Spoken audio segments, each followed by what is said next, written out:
इस्लामपुर नगर पालिका के ward number 8 के वार्ड कमिश्नर हाजी मुजफ्फर हुसैन ने आज इस्लामपुर ब्लॉक के आंगनवाड़ी कार्यालय के सीडीपीओ को एक लिखित ज्ञापन सौंपा।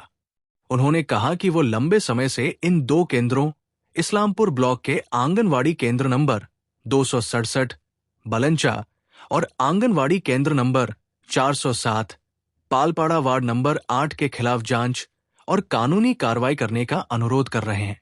उन्होंने कहा कि वार्ड के निवासियों की इन दोनों केंद्रों के खिलाफ लंबे समय से शिकायत है। आंगनवाड़ी केंद्र नंबर 407 कार्यकर्ता जौलीकर के केंद्र में छात्रों की संख्या 0 है और कार्यकर्ताओं के बार बार अनुरोध के बावजूद आंगनवाड़ी केंद्र नंबर 267 कार्यकर्ता प्रियंका सेठ के केंद्र में छात्रों की संख्या 10 से 15 है। इसके अलावा इस केंद्र का चावल, दाल, तेल और नमक कहाँ जाता है। उन्होंने अपील की कि यदि आवश्यक हो तो उन्हें दूसरे केंद्र में स्थानांतरित किया जाना चाहिए, अन्यथा सभी मुद्दों की पूरी तरह से जांच की जानी चाहिए और आवश्यक कार्रवाई की जानी चाहिए। इसलिए आज लिखित रूप में एक ज्ञापन प्रस्तुत किया गया। আমার নাম হচ্ছে হাজি মুজাফর হোসেন। আমি 8 নম্বর ওয়ার্ডের নির্বাচিত কমিশনার। 28/7/2025 একটা আমি অভিযোগ করেছিলাম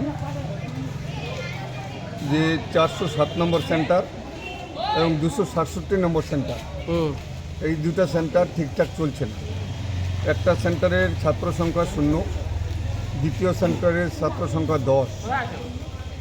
এটা আমি বারবার আমাকে পাড়ার লোক অভিযোগ করার পর, ওয়ার্ডের লোক অভিযোগ করার পর আমি বারে বারে সিডিপিও সাহেবকে বলছিলাম যে স্যার এটা তদন্ত করে দেখুন, আমার কাছে যে অভিযোগটা আছে এটা সত্যি না মিথ্যা, কিন্তু উনি গায়ে লাগাননি সিডিপিও। তারপরে সিডিপিও সাহেব কী নাম স্যার, আমি বাধ্য হয়ে 28/7/2025 তারিখে একটা লিখিত অভিযোগ করি এবং তাতে সময় বেঁধে দিই যে 15 দিনের মধ্যে এই দুটি সেন্টারের তদন্ত করে জানানো হোক যে যে অভিযোগটা রয়েছে এটা সত্যি না মিথ্যা প্রথমত, আর দ্বিতীয়ত এই ছাত্র সংখ্যা যদি 0 হয় তাদের চাল, ডাল, তেল, লবণ কোথায় যাচ্ছে? সরকার যে এতগুলো জিনিস দিচ্ছে বাচ্চাদের জন্য, গর্ভবতী মায়েদের জন্য, যাদের বাচ্চা হয়েছে 6 মাসের মধ্যে তাদেরকেও খাওয়া দাওয়ার জন্য, এই জিনিসগুলো কোথায় যাচ্ছে? ধরে নিলাম বাচ্চা নেই, কিন্তু গর্ভবতী মায়েরা আছে, যাদের বাচ্চা প্রসব হয়েছে 6 মাসে তারা আছে, কিন্তু আরও তো বাচ্চাদেরকে আপনি তো দেখাচ্ছেন যে আমার সেন্টারে এত বাচ্চা রয়েছে, এটা তো তদন্ত হওয়ার দরকার, কিন্তু উনি গায়ে না লাগাবার পরে আমি এই জিনিসটা করি। আজ প্রায় 15 দিন হয়ে গেল, তাই আজকে আমি অফিসে আসছিলাম। অফিসে আসলে সিডিপিও সাহেবকে খুঁজে পাওয়া যায় না, জানি না কোথায় থাকে। আমি বছরে 8-10 দিন আছি এই অফিসে, কিন্তু একদিনও ওনার সঙ্গে দেখা হয় না। দাদা, আপনি শাসক দলের একজন কাউন্সিলর, আপনি অভিযোগ করতেছেন কিন্তু কাজ হচ্ছে না, তা জনসাধারণ তাহলে কী পরিস্থিতি, কী বলবেন? খুব ভয়ঙ্কর পরিস্থিতি গ্রামে গঞ্জে। এটা আইসিডিএস সেন্টার নয়, বাচ্চাদের চাল, তেল, ডাল চুরি করার সেন্টারে পরিণত হয়েছে। যারা এখানে সুপারভাইজার তারা ওয়ার্কারদের জন্য সেটিং কী করে চাল ডাল চুরি করতে হবে, ডাল, তেল, লবণ, আমাদের ভাই মাসে মাসে মালটা দিয়ে দিও, তাহলেই কাজ হয়ে যাবে। মানে চুরি করছে এরা একদম 100%। আমি তো বলছি যে আমার বলঞ্চা সেন্টারটা নাম্বার হচ্ছে 267, যার ওয়ার্কার হচ্ছে প্রিয়াঙ্কা সেঠ। আমি তো বলছি আজকে ওয়ার্কার চেঞ্জ হয়েছে, আজকে এমনই আমাকে বললো। আমি যখন আসলাম, উনি ওকে দেখা যখন হলো না, আমি ফোন করলাম কি সিডিপিও সাহেব আজ 15 দিন হলো, আপনি কি অ্যাকশন করেছেন? যে না হাজি সাহেব, আমি অ্যাকশন করে দিয়েছি, ওয়ার্কারদেরকে চেঞ্জ করে দিয়েছি। এই ওয়ার্কারটা ওই সেন্টারে আর ওই ওই সেন্টারের ওয়ার্কারটাকে এই সেন্টারে করেছি। ভালো কথা। চেঞ্জ করার পরে কি মনে হচ্ছে যে আর চুরি হবে না? আজকালের মধ্যে তো এটা হলো, এখন 2-3 মাস আমি তদারকি করি, চুরি হচ্ছে কি চুরি হচ্ছে না, বাচ্চা বাড়ছে কি বাড়ছে না, ভালো ক্লাস হচ্ছে কি হচ্ছে না। এই চুরিটা করছে কে? ওয়ার্কার করছে না কর্মচারী করছে? ওয়ার্কার অ্যান্ড কি বলবে সুপারভাইজার। দাদা, একটা বললেন যে 0 স্টুডেন্ট, কোনো ছাত্রছাত্রী নেই। হ্যাঁ, ওই সেন্টারটা ওই সেন্টারটার নাম হচ্ছে আপনার পালপাড়া 407 নম্বর সেন্টার। উনি যে হেল্পার, উনি আমাকে বলছে কি দাদা আমাকে 2টা মাস সুযোগ দিন। গতকালই উনি চিঠি পেয়েছে, 2টা মাস ওকে আমি সুযোগ দিচ্ছি।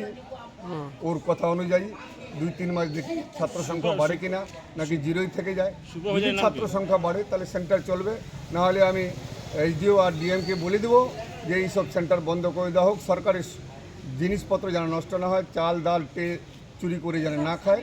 এই যে সেন্টারে আমার ছাত্রছাত্রী থাকবে না, সেই সেন্টার চালায় আমার লাভ কী?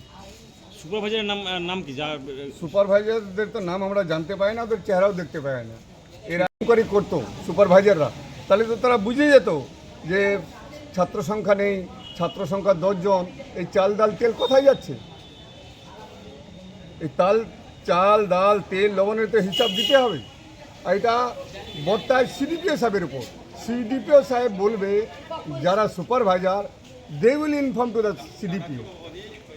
After doing the inquiry, they will inform to the CDPO. সিডিপির নাম কি? CDPO এর नाम হচ্ছে इमरान साहब। এই সমস্যা সমাধান হলে তারপরে কি করবেন? ना अभी तो फिलहाल थोड़ा सा समाधान हो गया। उन्होंने कहा कि दोनों सेंटर का हेल्पर को हमने चेंज कर दिया। 2-3 महीने देखेंगे कि सेंटर ठीक चलता है कि नहीं चलता है, बच्चे खाते हैं कि नहीं खाते हैं, इसको जो हम इंक्वायरी करेंगे। 3 महीना हम लगातार सेंटर में जाएंगे। अगर बच्चे खाना पाता है, अगर बच्चे आते हैं स्कूल में, तो सेंटर चलेगा, अच्छा से चले। हम भी चाहते हैं कि सेंटर अच्छा से चले। अगर सेंटर में बच्चा ही नहीं आता है तो सेंटर चलाने का कोई मतलब नहीं।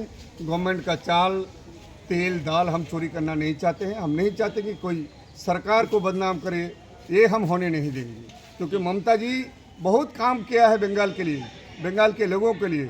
अगर सेंटर में कोई चोरी करता है तो ममता जी का कसूर नहीं है, ये उनका कसूर है जो वहाँ पर नौकरी करता है, जो सुपरवाइजर है, जो सीडीपीओ है, उनके कसूर है। ममता जी तो बहुत उन्नयन किया है बंगाल में, बहुत काम किया है।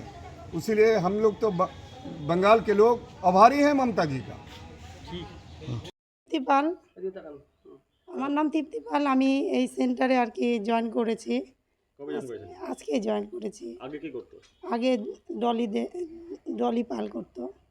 আপনি জয়েন করছেন আজকে? হ্যাঁ, আজকে করেছি। স্টুডেন্ট কত আসছে আজকে? আজকে স্টুডেন্ট পড়ার মতো 4 থেকে 5 জন আসছে।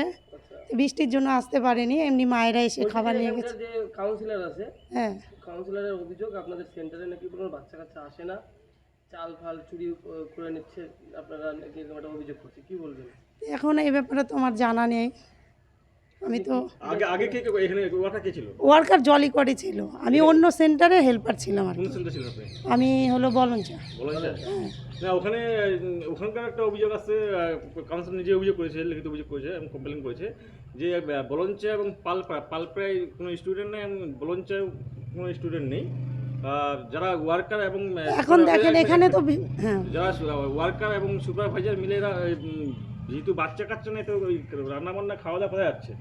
রান্নাবান্না এখানেই হচ্ছে, এখানেই হচ্ছে রান্নাবান্না, এখানে খাবার দেওয়া হচ্ছে। স্টুডেন্ট তো নাই যে না, যেহেতু দেখেন এখানে বিভিন্ন ধরনের স্কুল আছে, ইংলিশ মিডিয়াম, সবাই তো ওখানেই যায়। এখন গার্জেনরা এসে খাবার নিয়ে যায়, আর একদম ছোট বাচ্চারা তো এসে পড়তে পারে না। এখন যারা ধরেন আছে তারা পড়াশোনা করছে। এটা কি আপনাদেরই বাড়ি? হ্যাঁ, এটা আমাদেরই বাড়ি। আপনার বাড়ির পাশে বাড়িতেই সেন্টার রয়েছে? না, সেন্টার এখানেই আছে। তো আপনি তাকে ভলান্টিয়ার কাজ করতেন? এখন এখানে ওই ট্রান্সফার হয়ে আসছে আর কি। না, যে কাউন্সিলর যে অভিযোগটা করছে সেটা কি ভিত্তিহীন? এখন আমি বলতে পারছি না স্যার এই ব্যাপারে। আমাদের অফিস থেকে চিঠি এসছে, আমরা যাই হোক গেলাম, এর বেশি আমি আর বলতে পারছি না।